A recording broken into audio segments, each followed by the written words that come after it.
दोस्तों, दुनिया भर के मूवी फैंस पेंडेमिक के बाद से थिएटर में अच्छी फिल्में देखने के लिए तरस रहे हैं और ऐसे में स्पाइडरमैन की नई फिल्म ने लगभग सभी देशों में जमकर बिजनेस किया, सिवाय चाइना के, क्योंकि चाइना ने इस मूवी को अपने यहाँ रिलीज ही नहीं होने दिया।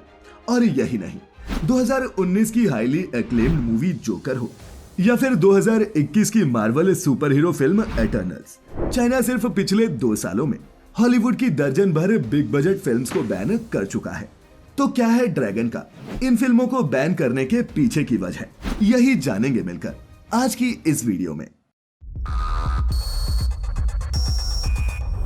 Factified. Facts on your face. 200 million dollars के मेगा बजट में बनी फिल्म स्पाइडरमैन नो वे होम ने बॉक्स ऑफिस पर 1.9 बिलियन डॉलर्स का बिजनेस किया है। और अगर ये फिल्म चाइना में भी रिलीज होती तो उसकी ये कमाई और भी ज्यादा हो सकती थी। लेकिन दोस्तों, ऐसा हो पाता उससे पहले ही चीन ने इस फिल्म पर बैन लगा दिया। अब दोस्तों, ऐसा सुनने के बाद आप भी यही सोचेंगे कि कोई बड़ा कारण रहा होगा, तभी इस फिल्म को चाइना में बैन किया गया। फिल्म में चाइना के बारे में कुछ गलत दिखाया गया होगा या फिर मूवी में चाइनीज गवर्नमेंट की बुराई की होगी। लेकिन दोस्तों, असल सच्चाई तो ये है कि इस फिल्म में चाइना से जुड़ी किसी भी चीज तक का जिक्र नहीं है। और अगर रिपोर्ट्स की माने तो चाइना ने इस फिल्म को बैन न्यूयॉर्क के स्टैच्यू ऑफ लिबर्टी के आगे इस फिल्म के फाइनल बैटल सीन को लेकर किया है। इस सीन को लेकर चीन का कहना है कि ये सीन बहुत ही ज्यादा पेट्रियोटिक है और अगर मार्वल सिनेमैटिक यूनिवर्स को अपनी फिल्में चाइना में रिलीज करनी है तो उन्हें फिल्म से स्टैच्यू ऑफ लिबर्टी के शॉट को हटाना होगा।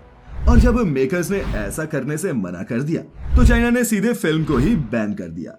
खैर दोस्तों, सच्चाई तो ये है कि स्टैच्यू ऑफ लिबर्टी का ये सीन सिर्फ एक बहाना था। असल में चीन की सरकार पहले ही तय कर चुकी थी कि वो स्पाइडरमैन नो वे को अपने यहाँ रिलीज नहीं होने देगी। और उनका ऐसा करने के पीछे 3 मुख्य कारण थे, जिनके बारे में बारी बारी से बात करेंगे। सबसे पहला है चाइनीज गवर्नमेंट। दोस्तों, चाइना में मीडिया हो या फिर फिल्म इंडस्ट्री, सब कुछ चाइनीज सरकार ही कंट्रोल करती है। 1949 में माओ से तुंग के सत्ता में आने के बाद से अगले 3 दशकों तक हॉलीवुड फिल्मों पर पूरी तरह से बैन था, जिसकी सबसे बड़ी वजह चाइना की अपनी कम्युनिस्ट विचारधारा थी। चाइनीज सरकार नहीं चाहती थी कि उनके लोग उनके अलावा किसी पर भी भरोसा करें। इसीलिए उसके बाद भी चाइना में सिर्फ ऐसी ही फिल्में चलती थी जिनमें चाइना की कम्युनिस्ट पार्टी का गुणगान किया जाए। फिर माओ से तुंग की मौत के बाद चाइना की फिल्म इंडस्ट्री को उठने का मौका मिला और धीरे धीरे हॉलीवुड फिल्मों को दोबारा से एंट्री मिलने लगी।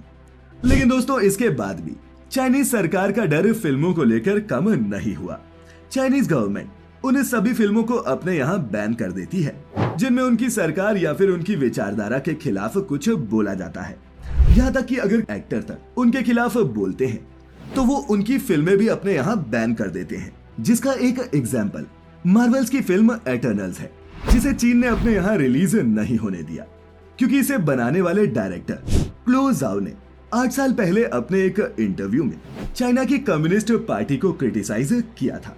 हाल ही में रिलीज हुई फिल्म डॉक्टर स्ट्रेंज मल्टीवर्स भी चाइना ने ये कहते हुए बैन कर दी कि इस फिल्म का एक सीन एंटी चाइनीज है।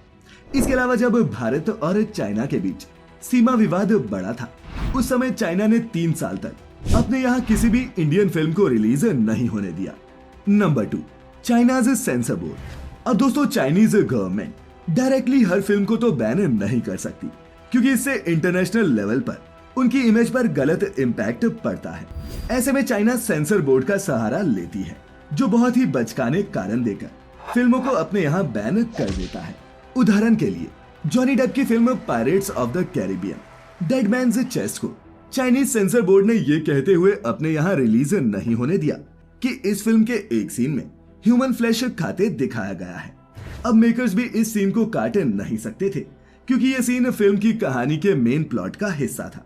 वहीं ऐसे ही छोटे छोटे सीन्स को लेकर द डार्क नाइट, जोकर और call me by your name जैसी कई सुपरहिट फिल्मों को चाइना के सेंसर बोर्ड ने रिलीज नहीं होने दिया।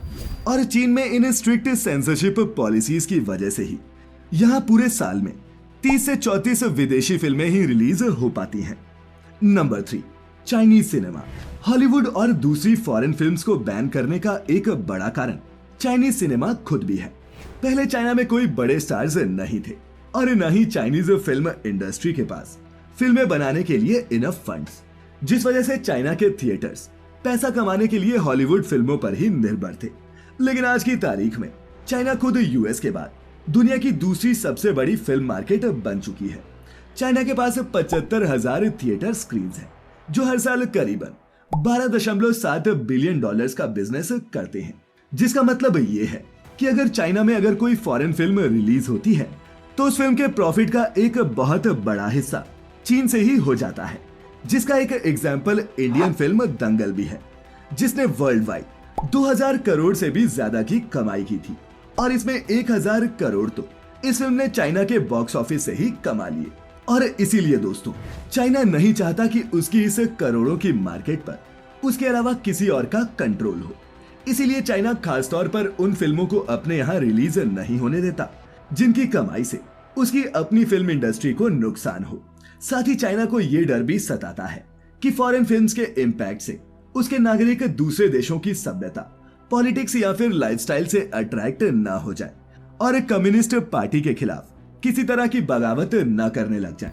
तो दोस्तों, ये कुछ वजह थी कि चाइना ने एक बचकाना सा रीजन देकर स्पाइडरमैन जैसी शानदार फिल्म को अपने यहाँ रिलीज नहीं होने दिया। खैर, आपको क्या लगता है कि चाइना का फॉरेन मूवीज को बैन करना सही है? नीचे कमेंट करके जरूर बताएं। और साथ ही अगर आज की ये वीडियो आपको इंफॉर्मेटिव और इंटरेस्टिंग लगी हो तो इसे अपने दोस्तों के साथ शेयर जरूर करें। मैं लेकर आता रहूंगा ऐसी ही वीडियोस। तब तक अपने चहेतों का ख्याल रखें, खुश रहें और वीडियो पूरी देखने के लिए आपका बहुत बहुत शुक्रिया।